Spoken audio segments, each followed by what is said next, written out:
My beef though is not even with that part of the lawsuit. It's like you could accuse them of doing that all day. It's the part about him saying that UMG could have opted out of releasing Not Like Us because of the lyrics in the song.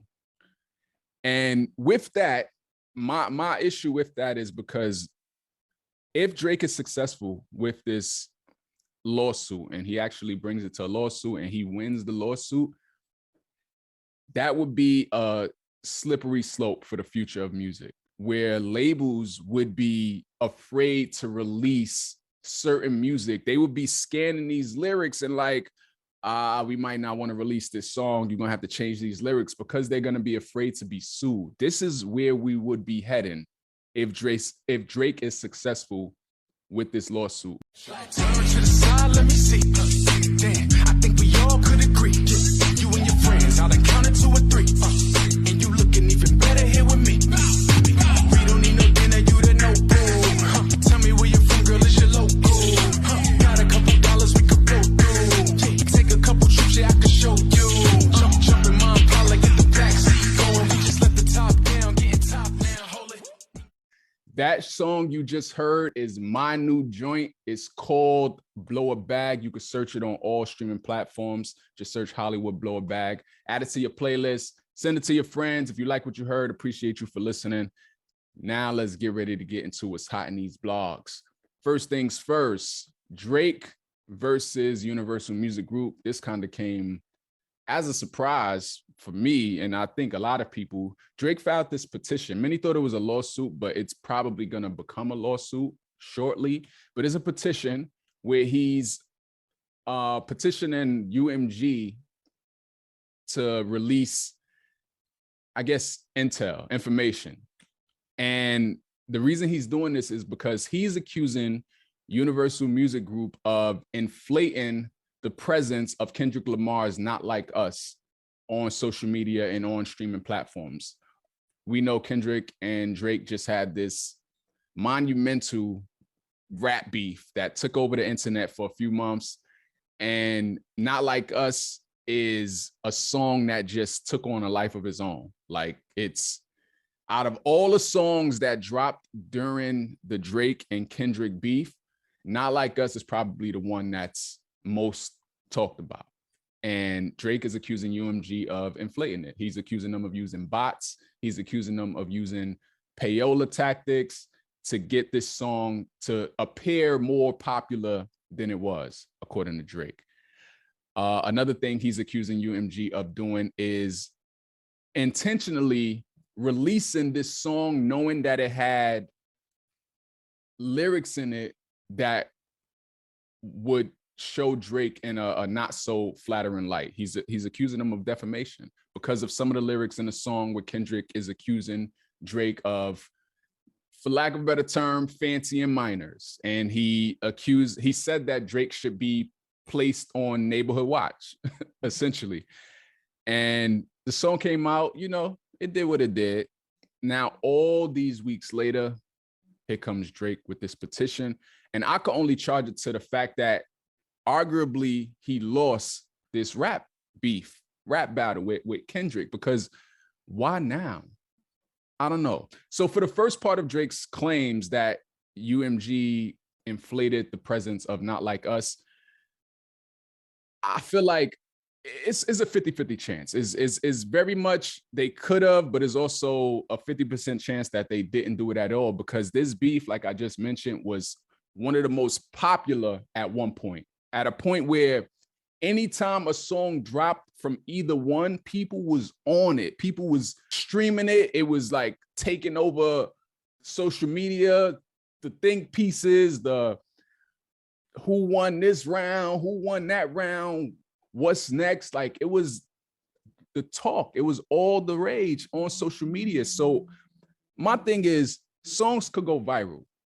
Like, that's just been the thing lately since social media. So I just don't understand how just because this song has took on a life of its own and has become so popular that it had to be payola. It had to be UMG is using bots to boost the numbers. Like, everybody was streaming it at the end of the day. So that part just didn't stand out to me. You got some people online doing think pieces and stuff where they feel Drake is so sure that UMG did this because they've been doing it for him for years. There's even some pictures out of Drake being the face of so many different playlists. I don't know how true that is because I know how the internet is and I know people could edit any and everything, but it showed Drake on the cover of like inspirational playlists and all of this. If that is in fact true and those pictures are accurate, is definitely falling in the lines of what he's accusing UMG of doing for Kendrick. My beef, though, is not even with that part of the lawsuit. It's like you could accuse them of doing that all day. It's the part about him saying that UMG could have opted out of releasing Not Like Us because of the lyrics in the song. And with that, my issue with that is because if Drake is successful with this lawsuit and he actually brings it to a lawsuit and he wins the lawsuit, that would be a slippery slope for the future of music, where labels would be afraid to release certain music. They would be scanning these lyrics and like, we might not want to release this song. You're going to have to change these lyrics because they're going to be afraid to be sued. This is where we would be heading if Drake is successful with this lawsuit regarding the lyrics aspect of it.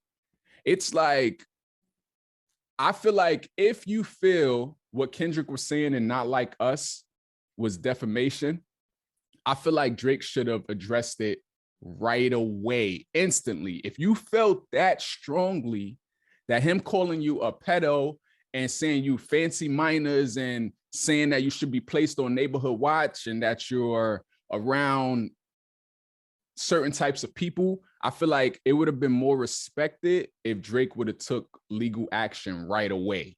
Like, nah, like this is a step too far now, Kendrick. Like, I'm gonna have to hit you with these papers. I feel like it would have been more respected had he did it then. But nah, you released more music. Y'all still was going back and forth. It was like how rap beefs are, where people say the craziest things, the other person come back, say more crazy things. Drake had his own accusations hurled at Kendrick, and no one's tripping. Like, hey, but the fact that we've gotten to this point where it's months later, and you didn't even include it in your first petition, you went to file a second one to include it, it just seems a little, for lack of a better word, like a sore loser. Like, and it's more so attack at UMG than Kendrick, because he could have filed this against Kendrick directly. He it's more about UMG, and apparently the word on the street is he's trying to get out of his contract with UMG, and he's using this as a way of doing it. But it's like to try to dismantle the system when arguably you are the system and you've benefited from it for so long it's kind of whack. It's kind of whack, to be frank. It's kind of whack. So I don't know. Like, even with the Young Thug trial, that was the first time lyrics was used against the artist in court. And now to have this happen where a label may be held liable for releasing songs based on lyrics, I'm not feeling it. I'm not feeling it at all. It's just too slippery. Like, it's not cool. Not cool. So we'll see what happens with that part. If this actually comes to be a lawsuit and if Drake wins it or whatever, we'll see. But Universal Music Group has responded to Drake's allegations, and they released a statement. They said the suggestion that UMG would do anything to undermine any of its artists is offensive and untrue. We employ the highest ethical practices in our marketing and promotional campaigns. No amount of contrived and absurd legal arguments in this pre-action submission can mask the fact that fans chose the music they want to hear. Bottom line, I've seen so many people in the comment section like, nah, Drake, I'm not a buyer. I streamed that song 200 times myself. I will say that I just read a post that will imply that this lawsuit might have backfired a little bit on Drake. Aside from the reactions from the people, including myself, Apparently, Not Like Us saw a 440% sales surge and a 20% stream increase since this lawsuit was released. I don't know, Drake's somewhere punching the air right now, and fans are just feeling like, all right, you calling us bots? All right, I'm gonna show you a bot, and I'm gonna stream this song a couple more times just cause. I don't know how this will play out.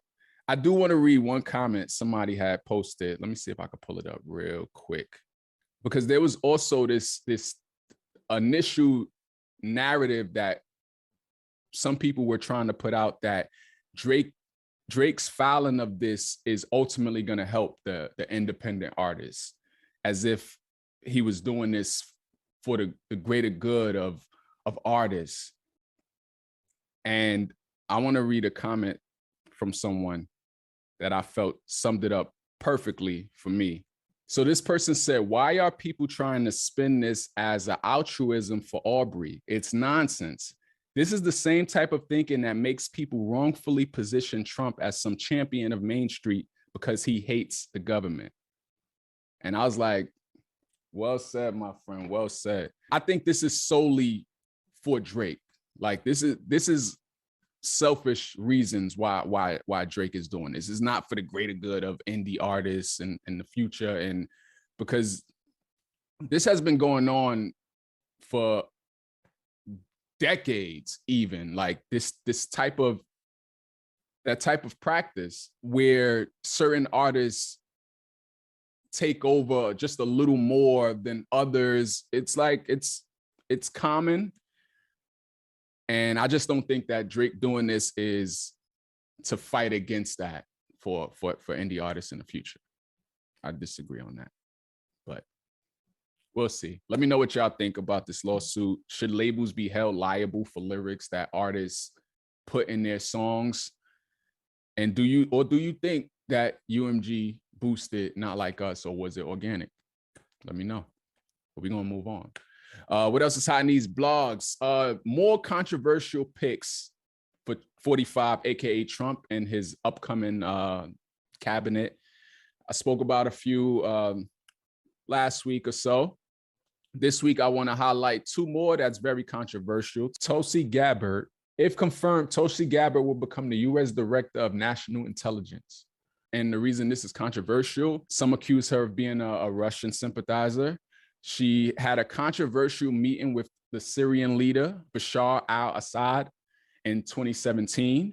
And now she would oversee 18 U.S. spy agencies, and she would be a steward of the nation's top secrets. Louis Lukens, he's a retired diplomat who served as the deputy chief of missions at the U.S. Embassy in London during Trump's first administration. He told BBC that Tulsi's dubious judgment could give allies reasons to question how safe it is to share intelligence with the U.S. Tulsi has blamed NATO and the Biden administration for Russia's invasion of Ukraine. Tulsi herself was even placed on the TSA watch list briefly for her foreign travels. Mitt Romney, he's a Republican senator. He posted on social media that Tulsi was parroting false Russian propaganda and spreading treasonous lies. But this the type of people Trump seemed to love to be around. Like almost every one of his picks has some kind of controversy about them. But this is a matter of national security to have someone like Tulsi. If what is being alleged about her regarding her visits and her comments that she has done publicly is actually what people fear them to be, is an issue for sure, if she's going to be the U.S. Director of National Intelligence. So that's one. Another pick that has just been released that is extremely controversial is the pick for FBI Director, Kash Patel. When Project 2025 was first brought to light, and in it was said that Trump would or should pick a bunch of loyalists to be in his cabinet. This is a prime example of that. Kash Patel is a Trump loyalist. This would give him the power to carry out Trump's threats to go against his political opponents. The current FBI director, Christopher Wray, he himself was appointed by Trump. This position isn't one that gets swapped out with every presidency. This position, they have a term of 10 years. And historically, most have spent their whole 10 years until it was up. And that has gone through different presidents. The fact that Trump wants to get rid of someone that he himself appointed is very telling. Christopher Wray has 3 more years left of his term if he were to ride out the full, but Trump has been critical of Christopher Wray in the midst of all of the allegations and the raids that happened with Mar-a-Lago. So now he's coming in with this new vengeance for this second term, and he wants to get rid of this guy who he appointed himself and replace him with the loyalists who will go after his enemies, or, you know, he could just point the finger and have Kash do his bidding for him. According to CNN, they say even among Trump's loyalists, Patel is widely viewed as a controversial figure and relentless self-promoter whose value to the president-elect largely derives from a shared disdain for established power in Washington. Former Trump National Security Advisor John Bolton compared Patel to Soviet leader Joseph Stalin's leader of the secret palace. He told CNN the Senate should reject this nomination 100-0. And this is a former Trump National Security Advisor that's saying this. Kash has heavily criticized the FBI in the past. In a podcast interview in September, he called for the agency's headquarters in Washington, D.C. to be dismantled and turned into a museum of the deep state. And of course, he ridiculed the FBI for the search warrant of Trump's Mar-a-Lago residence that I just mentioned. In a 2023 interview with Steve Bannon, who's also a former Trump advisor, Kash Patel said the Justice Department under Trump would, quote unquote, come after members of the media. He said, yes, we are going to come after the people in the media who lied about American citizens, who helped Joe Biden rig presidential elections. We're going to come after you. We see why Trump wants to appoint him and get rid of this other guy who he appointed. So these are just 2 more controversial picks. By next week, I'm sure we'll have some more, but we still got to see if these will be confirmed, how many of them will actually be confirmed, because you got people from both sides, Republicans and Democrats, that are opposed to some of these picks. So we'll see what happens when it comes to the Senate and voting time for them. Let's move on. Last but not least, what's hot in these blogs? Diddy has been denied bail for the 3rd time. Last week, it was said that the judge was going to be making his decision that week. And since then, he has decided no go, no dice. He said that the court finds that the government has shown by clear and convincing evidence that no condition or combination of conditions will reasonably assure the safety of the community. Federal prosecutors argued that Diddy could not be trusted on bail because he flouted the rules of the jail and the judge. They say that he posed a danger to women and was tampering with witnesses, even while in federal custody. They accused him of using 3-way calling to contact witnesses.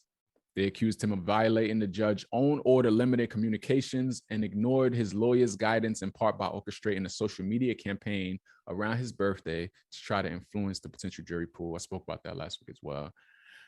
And the judge agreed. I think this is just a way to just teach him a lesson and keep him in there. If Diddy, though, was in fact still contacting witnesses by way of 3-way calling, then he made his own bed in this situation. But I feel like anything that they are trying to so-called prevent him from doing while in there, he can do while in there via other people that's outside. Like, there's ways to get around to doing all of these types of things. So with him being out in this 3-bedroom apartment that they was looking to put him in with 24/7 security, no phones, no internet, etc.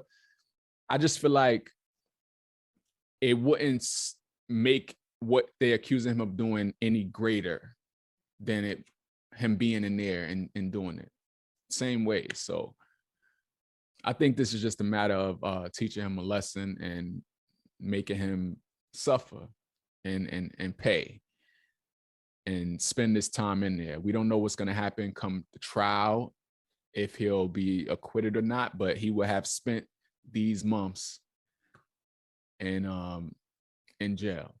So we'll see if they try again. This is set to be the 3rd time is denied, even though it feels like way more. But we'll see if they'll try again. I feel like at this point, unless y'all gonna have a different judge, it's not gonna happen. So yeah, that is gonna conclude what's hot in the blogs for this week. Thank you for watching. If you rock with your boy, be sure to like this video and subscribe to the channel. Also, it's called Holliewood and Friends, which means I want to hear from you. Let me know in the comments your thoughts on the topics I just discussed. I appreciate you. New episodes every Monday night. Until next time, deuces.